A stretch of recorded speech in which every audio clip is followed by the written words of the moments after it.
The live TV, सच सबसे आगे।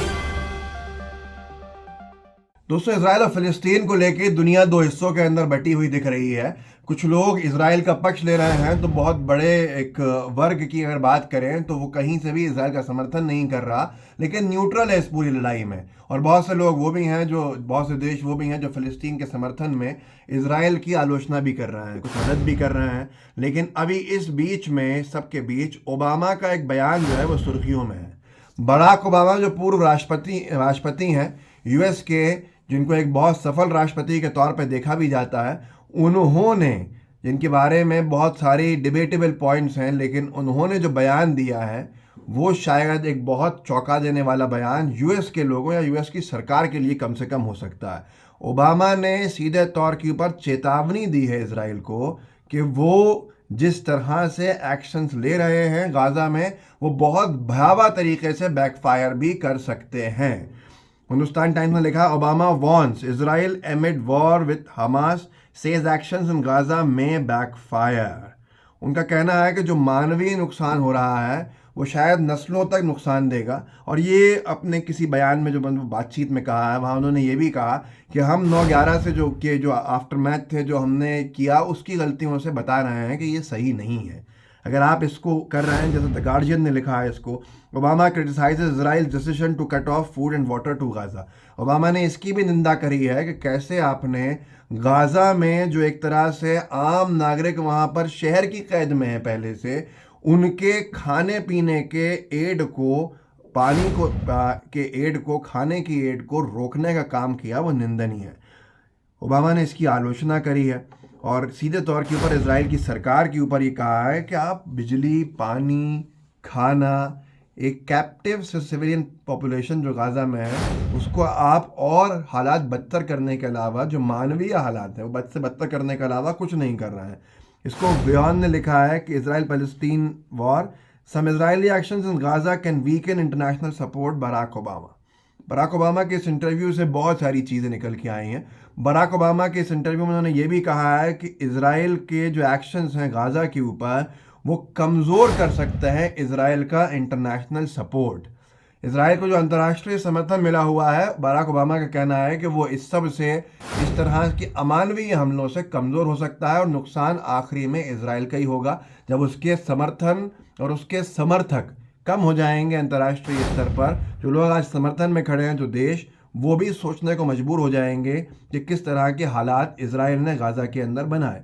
इस सब के ऊपर विस्तृत पूरी की पूरी खबरें लिखी गई हैं। अब थोड़ा सा मैंने अंतर्राष्ट्रीय अखबारों को सुनाया था आपको, जो हमारे देश के अखबारों ने लिखा है, रिपोर्टर्स ने लिखा है, आज तक ने लिखा है, गाजा में कोई भी एक्शन कर सकता है बैकफायर।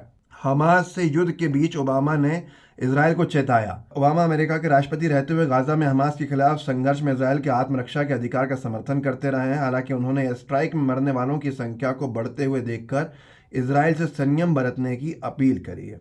द प्रिंट ने इसको लिखा है कि मानवीय कीमत की अनदेखी उल्टी पड़ सकती है। ओबामा की इजराइल से अपील, गाजा में ज़्यादा नागरिक ना हो हताहत। अब इन्होंने बड़ा अच्छा लिख दिया है, बहुत ही सॉफ्ट, जबकि इसी तौर के ऊपर वो चेतावनी जैसा है उनका।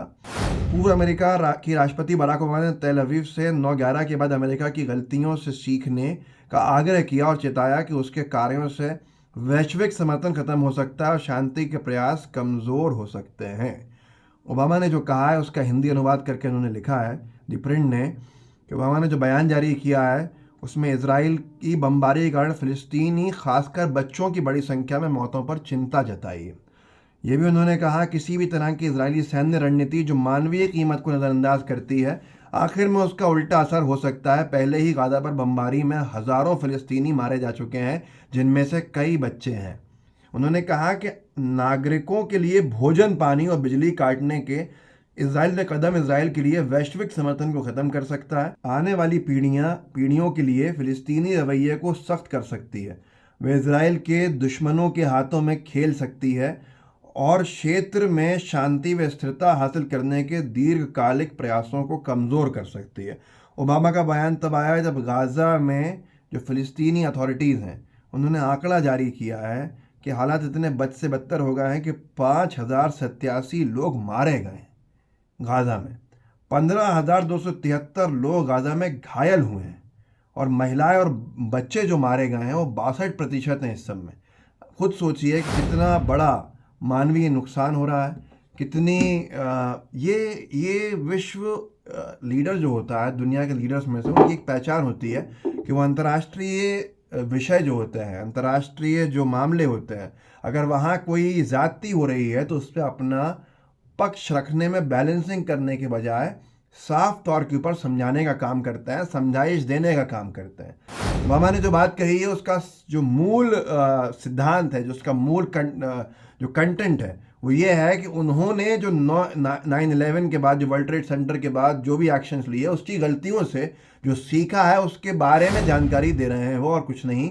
कि जिस तरह से बच्चे और महिलाएं मारी गई हैं, जिस तरह से मौत हो रही है, जिस तरह से मानवीय जो बिंदु हैं उनको इग्नोर किया जा रहा है गाज़ा में, वो बहुत बड़ा खतरा बन के इसराइल की तरफ आ सकता है। और सबसे बड़ी बात उन्होंने जो इसराइल को कही है कि आपको इंटरनेशनल सपोर्ट जो मिला हुआ है वो इन हरकतों की वजह से कमज़ोर हो सकता है, और वो कमज़ोर होगा तो आप शायद अपने कॉज से हट जाएंगे, और लोग आपके समर्थन से हट जाए, दुनिया आपके समर्थन से हट जाए, ये शायद बहुत बड़ा नुकसान होगा, जैसे फ़िलिस्तीन का बहुत ज़्यादा नुकसान अब तक इसराइल की बॉम्बार्डिंग में हो चुका है। तो मैं यही कहूँगा कि ये बहुत बड़ा विषय है। ओबामा का को लोग सुनते हैं दुनिया भर के, तो उन्होंने खुद ही कह दिया कि 9/11 के बाद जो उनसे गलतियाँ हुई हैं उसको लेकर ही वो समझा रहे हैं, क्योंकि ओबामा को बहुत क्रिटिसाइज़ किया जाता है। दुनिया के जो बड़ी लड़ाइयाँ हैं, चाहे अफ़गानिस्तान के बाद की इराक़ की लड़ाई हो, ये तमाम चीज़ें हों, उसको लेकर अफ़गानिस्तान से विड्रॉ नहीं कर पाना और जंग चलते जाना, लोगों का मारे जाना, उस सब को उन्होंने भुगता है। भुगता सिर्फ ये नहीं है, भुगता कि अफ़गानिस्तान और इराक़ में लोग मारे गए, भुगता ये है कि उनके सोल्जर्स जो मारे गए, यूएस के अंदर सिविल राइट्स, ह्यूमन राइट्स की बात, अधिकार मांगने की बहुत ज़ोर से होती है। उनके परिवारों का गुस्सा उन्होंने झेला है, उनके परिवारों की तकलीफ़ उन्होंने देखी है। इस सब के चलते जो बयान दिया है वो एक बड़ा बयान है इस युद्ध के बीच में जो आया। लेकिन हम सिर्फ उम्मीद कर सकते हैं कि सीज़ फायर होगी और लोग आपस में शांति बनाएंगे। लेकिन सीज़ फायर के साथ साथ क्या फ़िलिस्तीन को उनकी कुछ भी जगह मिलेगी, या वही बूंद जो उनके लिए छोड़ दी है गाज़ा पट्टी जैसी, वही बची रहेगी? ये बड़ा सवाल है। ये न्याय है क्या अन्याय है, ये आप खुद तय कर सकते हैं। इस वीडियो को आगे बढ़ाइएगा, लोगों को जागरूक कीजिए, व्हाट्सएप ग्रुप्स होंगे उनमें शेयर कीजिएगा, लाइव टीवी को सब्सक्राइब भी कीजिए, बेल आइकन भी दबाइए। जय हिंद, जय भारत। द लाइव टीवी, सच सबसे आगे।